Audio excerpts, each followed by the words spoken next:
ये देखिए, इसमें 10th क्लास का मैथ का सवाल है कि एक समकोण त्रिभुज की ऊंचाई उसके आधार से 7 cm कम है।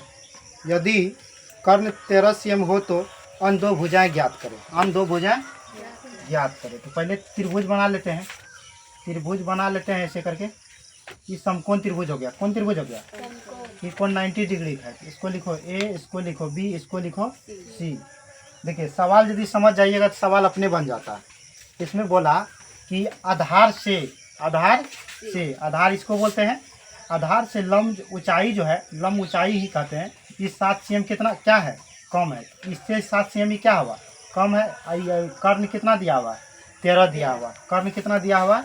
13। हम तो जानवे करते हैं, इसको लंब बोलते हैं, इसको आधार बोलते हैं, इसको कर्ण बोलते हैं। तो ठीक है, इसके बाद आगे देखते हैं। तो यहाँ लिखेंगे माना कि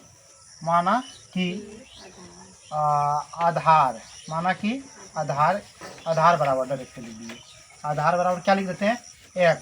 ठीक, x है। cm भी लिख सकते हैं।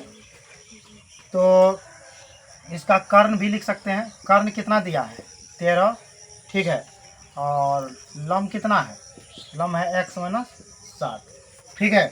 इसके बाद हम यहाँ लिखेंगे, एक फार्मूला होता है। तुम लोग त्रिकोणमिति जब पढ़ाए थे तो उसमें फार्मूला पढ़ा होगा। कर्ण स्क्वायर बराबर कौन सी बराबर? कर्ण स्क्वायर बराबर। कर्ण स्क्वायर बराबर फार्मूला होता था लंब स्क्वायर प्लस आधार स्क्वायर। कौन स्क्वायर? आधार स्क्वायर।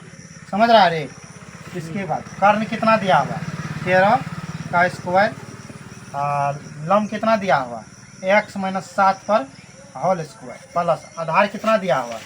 x square. ठीक है, x स्क्वायर। 13 का स्क्वायर कितना होता है? 169। ये कौन सी लिखा हुआ?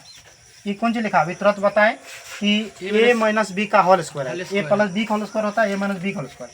यहाँ पे a square plus b square -2ab और प्लस x स्क्वायर। ठीक है। तो हम इसको क्या करते हैं? इसको ऐसे लिख लेते हैं। अच्छा चलिए एक बार और लिख लेते हैं। ठीक है। तो x स्क्वायर, 7 का स्क्वायर कितना? 49। 7 का स्क्वायर 49। ये कितना हुआ? 7 दूनी 14x प्लस x स्क्वायर। सब देखिएगा अच्छा से। ठीक है। x स्क्वायर और x स्क्वायर बराबर क्या लिखेंगे? 2x square. ठीक है। प्लस में तो ये माइनस में तो माइनस में ही रहेगा, लेकिन इसको सजा लेते हैं। 2x square -14x minus plus में तो प्लस में लिखिए कितना? 49। ये बराबर में है तो बराबर में भी यहाँ दे देंगे 169। तो अब हो गया। इसको और आगे लिख लेते हैं। 2x square -14x। अभी देखिए 169 प्लस में 2 सट जाएगा तो क्या होगा? माइनस में। तो ये कितना हो जाएगा? 2x square -14x। घटेगा तो कितना हो जाएगा? 120।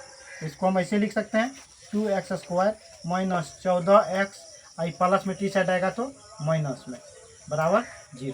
अब यहाँ से इसका गुणनखंड करके तोड़ लीजिए, जिसको गुणनखंड आता है। जिसको गुणनखंड नहीं आता तो हम दूसरा रूल भी बता दिए हैं। दूसरा रूल ये बताया है कि मान लो इसको हम क्या लिख लेते हैं? इसको हम ए लिख लेते हैं। क्या लिख लेते हैं? ए। इसको क्या लिख लेते हैं? बी लिख लेते हैं, जितना दिया हुआ। इसको हम सी लिखते हैं। इसको क्या लिख लेते हैं? सी लिख लेते हैं। माइनस में तो माइनस में। इसी तरह से इसका डी बराबर करके फैक्टर निकाल सकते हैं। आप लोग उम्मीद है कि समझ चुके होंगे सवाल। अगर नहीं समझे होंगे तो बताइएगा कमेंट में।